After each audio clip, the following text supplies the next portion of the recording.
During the use of a weapon system near the front line, they become quickly vulnerable as it signals where they are, not only with the help of radars but also with sound and visual clue. As seen with this Russian artillery firing off at a field.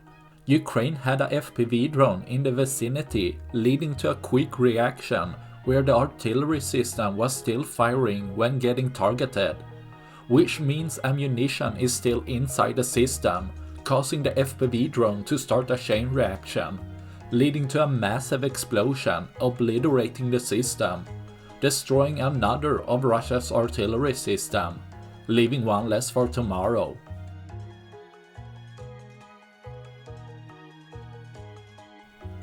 That's all I had for this video. Please like and subscribe for more.